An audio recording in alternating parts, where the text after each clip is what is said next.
Hello, my dear student. Look at here, my dear student. There are three questions. These three questions are very important from section B. Section B, 2 marks question. My dear student, look at this question. This question is from circle topic. This is from area related to circle, and this is from triangle. But these are not in NCERT book. These are from NCERT exemplar. So please look at this question. क्या given है, my dear student? Look at it. Circle is given. This is AP tangent, AQ tangent. There are two tangent AP and AQ. AP की value given 20, तो AP 20 है तो AQ भी 20 होगा. To tangents और एक टेंजेंट बीच में भी ड्रॉ मार दिया CBD जो B पॉइंट पे टच कर रहा है. अब वो क्वेश्चन क्या पूछ रहे हैं? Find perimeter of triangle ACD. सबसे पहले करना क्या आपको? ट्रायंगल ACD देखना कहां है? ACD ये रहा ट्रायंगल. तो पेरीमीटर निकालना माय डियर फ्रेंड्स. पेरीमीटर, ठीक है जी. पेरीमीटर ऑफ ट्रायंगल ACD हमें ये निकालना है. तो देखिए कैसे निकालेंगे. पेरीमीटर का मतलब होता है सम ऑफ ऑल साइड्स, मतलब AC plus AD, AC plus BCD कर दो. AC plus CD plus AD. आराम से देखिए. पेरीमीटर मतलब सम ऑफ ऑल साइड्स. कह रहे find perimeter of triangle ACD. ये रहा ट्रायंगल ACD. हमने इसकी साइड AC ली, प्लस फिर ये साइड CD ली, फिर प्लस इस साइड AD ली. तीनों का सम कर दिया. My dear student, look at here. AC तो AC है, लेकिन जो CD आपको नजर आ रही है इसके टू सेगमेंट हो चुके हैं. एक सेगमेंट है BC और एक सेगमेंट है BD. तो ये जो आपका ये CD है बीच में माय डियर स्टूडेंट, CD, इसको आप दो अलग अलग टुकड़ों में लिख सकते हैं कि BC प्लस BD. तो AC एज इट इज रहेगा, CD हो जाएगा BC प्लस BD और प्लस AD. तो हमने क्या करा, केवल इस वाली साइड के जो दो सेगमेंट थे दोनों को अलग अलग करके लिख दिया. ठीक माय डियर स्टूडेंट्स. तो CD यानी BC प्लस BD. अब my dear student look at here. AC इज AC प्लस. अब यहां पे अगर आप गौर से देखेंगे माय डियर स्टूडेंट्स, तो आपको क्या नजर आएगा? आपको नजर आएगा कि जो BC है that is equal to CP. BC is equal to CP. BC is equal to CP. क्यों? एक्सटर्नल पॉइंट से जो भी हम टेंजेंट खींचते हैं वो इक्वल होते हैं, सबको पता है. ये और ये दोनों इक्वल टेंजेंट्स होंगे, एक्सटर्नल पॉइंट से टेंजेंट. तो BC की जगह हम क्या लिखेंगे? CP. BC की जगह पे हमने लिख दिया यहाँ पे CP प्लस. अगर आप इधर BD को देखेंगे तो BD इक्वल हो जाएगा DQ के. BD equal DQ. ये एक्सटर्नल पॉइंट D है, D से एक टेंजेंट ये चला गया, एक टेंजेंट ये चला गया, दोनों टेंजेंट इक्वल होते हैं. तो BD इक्वल हो जाएगा DQ के. तो BD की जगह हमने लिख दिया DQ और plus AD. Now my dear look at here. AC plus CP, AC plus CP, तो पूरी AP बन गई है. AC plus CP that is equal to AP. ये पूरी की पूरी बन गई AP plus DQ plus AD. AD ये रहा, DQ ये रहा. तो ये AD plus DQ, DQ plus AD, ये पूरा बन चुका है AQ. That is AQ. ठीक माय डियर स्टूडेंट्स. अगर आप गौर से देखें तो AP 10 सेंटीमीटर गिवन है प्लस AQ. तो माय डियर स्टूडेंट्स AQ जो वो AP के इक्वल है. एक्सटर्नल पॉइंट से जो भी टेंजेंट आप ड्रॉ करते हैं वो इक्वल होते हैं. The tangent drawn from external point to circle are equal. तो AP अगर 10 की है तो AQ भी 10 की होगी. तो लीजिए ये हो जाएगा 20 centimetre. So this is the answer of this question. So I hope you understood this question now. My dear student, now next question look at here. 2 marks a question, my dear student, 2 marks a question. Look at here. This is from circle topic. इसमें क्या करना my dear students? इस circle topic से लिया गया है, calculation based है. क्या है देखिए. एक सर्कुलर पार्क गिवन है. सर्कुलर पार्क, ये रहा सर्कुलर पार्क. रेडियस है 105 मीटर. एक सर्कुलर पार्क है माय डियर स्टूडेंट्स, उसका रेडियस है 105 मीटर। उसके चारों तरफ एक रोड है my dear student, this is road, this is road after side out of the मतलब सरमाउंट कर चारों तरफ से घेरा हुआ है। तो ये अंदर जो आपको नजर आ रहा है दैट इज सर्कुलर पार्क। ये पूरा पार्क है जिसका रेडियस 105 है और बाहर ये रोड है। रोड की जो विड्थ है that is 21 metre, 21 metre road की विड्थ है। क्या निकालना है, कह रहे find area of road, road का एरिया निकालना माय डिस्टेंस, रोड का एरिया, ये जो बाहर आपको रोड नजर आ रही है इसका एरिया निकालना है। तो वेरी सिंपल माय डिस्टेंस, हम पहले पूरे जो आउटर सर्कल है, बड़ा सर्कल है उसका एरिया निकालेंगे और उसमें से ये जो इनर सर्कल है यानी सर्कुलर पार्क है उसका एरिया माइनस कर देंगे। तो पहले बड़े सर्कल का एरिया निकालेंगे, फिर छोटे सर्कल का एरिया निकालेंगे, उसमें से उसको माइनस कर देंगे। तो एरिया निकालने के लिए सर्कल का एरिया होता है pi r square, pi r square.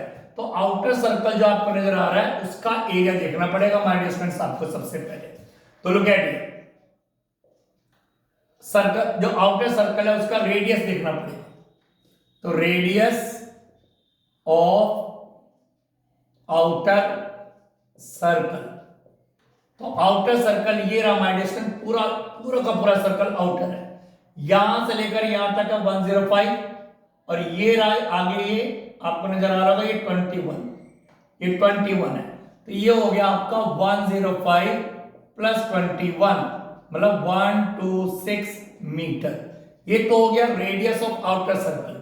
तो इनर सर्कल जो है उसका 105 है, ये 21 मीटर थी, तो यहां से यहां तक पूरा 126 हो गया आउटर सर्कल का रेडियस। अब हम इसका एरिया निकालेंगे। तो area of outer circle, outer circle का एरिया फॉर्मूला क्या होता है पाई आर स्क्वायर। पाई की वैल्यू हम इसमें पुट नहीं करेंगे my dear students, pi r square. तो पाई को पाई रहने दिया, आर कितना 126, तो 126 का whole square my dear students ऐसे छोड़ दिया, हम आगे नहीं कर रहे। ये एरिया आ गया इसका मीटर स्क्वायर, ठीक माय डियर स्टूडेंट्स। अब हम क्या करेंगे, अब हम इनर सर्कल का देखेंगे। इनर सर्कल जो छोटे वाला सर्कल है, अंदर वाला सर्कल है जो सर्कुलर पार्क है। तो radius of inner circle, my dear student inner circle का जो रेडियस है दैट इज 105 मीटर। वो तो हमको साफ नजर आ रहा है 105 मीटर। अब हम इसका भी एरिया निकालेंगे, area of inner circle formula वही पाई आर स्क्वायर। पाई की वैल्यू हम पुट नहीं करेंगे my dear students, pi as it is रहेगा और आर की वैल्यू 105 होल स्क्वायर, ठीक माय डियर स्टूडेंट्स। अब क्या करेंगे, अब हमें निकालना है इस रोड का एरिया। तो बड़े सर्कल के एरिया में से छोटे सर्कल का माइनस करेंगे। तो क्या लिखेंगे, एरिया ऑफ रोड। कैसे निकालेंगे, area of outer circle, area of outer circle minus area of inner circle, ठीक माय डियर स्टूडेंट्स। दो सर्कल आपको नजर आ रहे हैं। आउटर सर्कल का एरिया हमने ये निकाला था pi bracket 126 whole square minus inner circle का ये था pi bracket 105 whole square. Pi दोनों में माय डियर स्टूडेंट्स हमने ले लिया कॉमन, क्या है 126 का होल स्क्वायर माइनस 105 का होल स्क्वायर, ठीक माय डियर स्टूडेंट्स ये आ गया। अब आपकी कैलकुलेशन क्या कहती है, अब क्या करना चाहते हैं, या तो आप इसकी स्क्वायर करो, इसका भी स्क्वायर करो, इसमें माइनस कर दो, या फिर यहाँ पे एक आइडेंटिटी लगा दो pi bracket A square minus B square, A square minus B square, तो ए प्लस बी और A minus B, A square minus B square, A plus B A minus B. My dear students अगर दोनों को plus करोगे तो क्या आएगा, ये आएगा 6 और 5 11, 3 और 1 2, और माइनस करेंगे तो क्या आएगा 21, ठीक माय डियर स्टूडेंट्स। अब माय डियर स्टूडेंट्स इसमें आप पाई की वैल्यू पुट कर दो।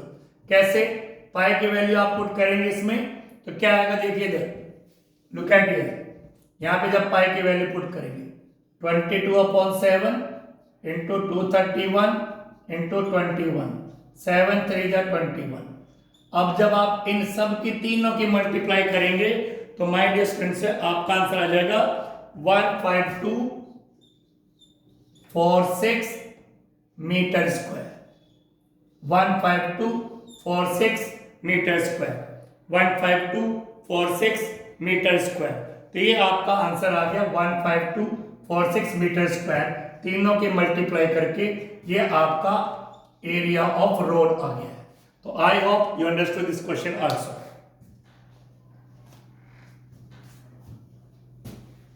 Now my dear students, if you look at the next question, that is from triangle, that is from triangle।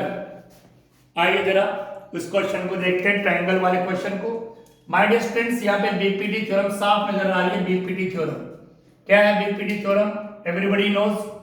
अगर ट्रायंगल में किसी साइड के पैरेलल लाइन ड्रॉ की गई है, if a line is drawn parallel to any side of a triangle intersecting the other two sides, और उस line ने इस साइड को डी पॉइंट पर और इस साइड को ई पॉइंट पे इंटरसेक्ट कर दिया, तो इन दोनों का रेशो और इन दोनों का रेशो इक्वल होगा।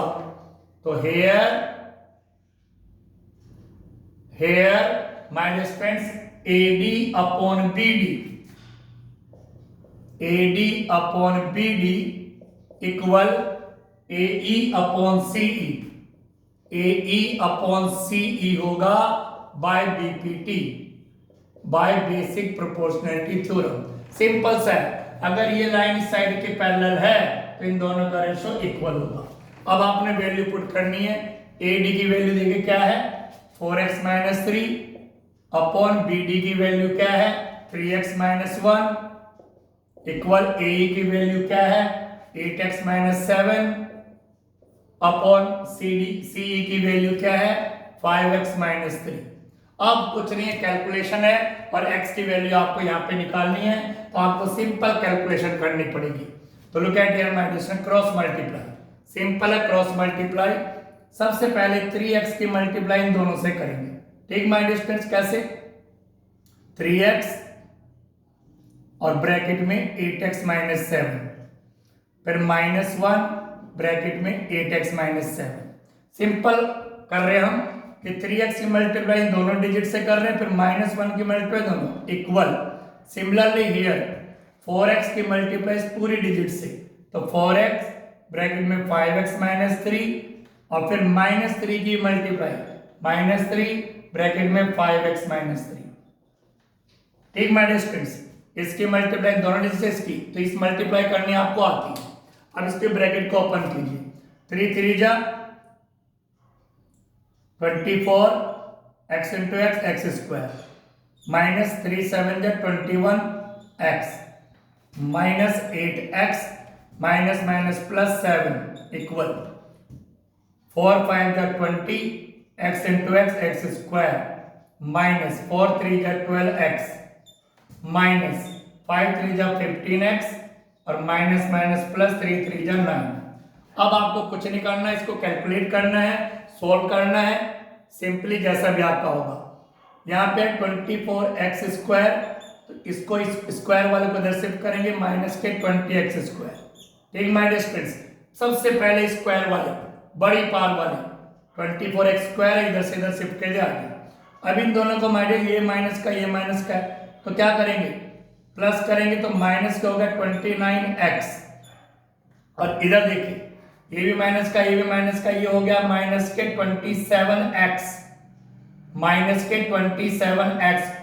लुक एट हियर 12 15 27 माइनस के 27x, इधर आगे प्लस के 27x।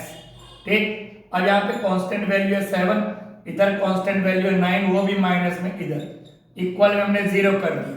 ठीक, इक्वल में 0 सब इधर शिफ्ट कर दी। क्या रिमाइंडर बचा 4x square plus minus minus minus के 2x plus minus minus minus के 2 इक्वल 0। माय डियर स्टूडेंट्स, मेरे पास एक क्वाड्रेटिक इक्वेशन आ गई है। क्या आ चुकी है? Quadratic equation. अब my dear students quadratic equation को देखिए, इसमें माय डियर स्टूडेंट्स कॉमन ले सकते हैं हम। क्या ले सकते हैं? कॉमन। तो हमने इसमें 2 कॉमन ले लिया है, तो जैसे हम 2 कॉमन लेंगे तो क्या आएगा 2x square minus x minus 1 equal 0। My dear students 2 हमने इसमें कॉमन ले लिया है, ठीक। अब क्या 2 अपॉन में गया तो 2x square minus x minus 1 equal 0 upon 2, तो 2x square minus x minus 1 equal 0। लीजिए my dear student quadratic equation और सिंपलेस्ट को फैक्टर करने मिडिल टर्म से फैक्टराइजेशन मेथड से 1 2 1 की मल्टीप्लाई करेंगे 2 के दो फैक्टर करने माइनस करने पर 1 आ जाए तो 2 1 जा 2 माइनस 1, तो 2x स्क्वायर माइनस 2 माइनस 1 बार x minus 1 equal 0, 2x square minus 2x और minus minus plus 1x minus 1 equal 0। ये सब आपको आता ही है। लुक एट हियर, कॉमन लेना है, 2x कॉमन आएगा, x माइनस 1 प्लस 1 कॉमन आएगा, x माइनस 1 इक्वल 0। अब दोनों में कॉमन क्या है, x माइनस 1, दोनों में my dear students x minus 1 common है और रिमाइंडर बच गया आपका 2x प्लस 1 इक्वल 0। तो यहां तक आपने कर लिया my dear student, look at here, ठीक। अब आप अगर आगे इसको करते हैं तो क्या आएगा, देखिए आपके पास है x माइनस 1 और 2x प्लस 1 इक्वल 0। अगर दोनों के इक्वल में 0 आप करते हैं क्योंकि फैक्टर है, तो x माइनस 1 इक्वल 0, तो x की वैल्यू हो जाएगी 1 और इसके इक्वल में 0 करते हैं तो 2x plus 1 equal 0, 2x equal plus का जाके माइनस 1, x हो गया माइनस 1 अपॉन 2। तो x की माय डियर स्टूडेंट 2 वैल्यूज आपके पास, इस x की 2 वैल्यू आपके पास आ चुकी है। तो माय डियर स्टूडेंट्स अगर x की वैल्यू यहां पुट कर दिया जाए तो आंसर माइनस में आएगा और लेंथ कभी माइनस में होते नहीं, तो it is not possible, x की वैल्यू माइनस में पॉसिबल नहीं है। सो x equal 1, this is the answer of this question. I hope you understood this question also. Thank you very much.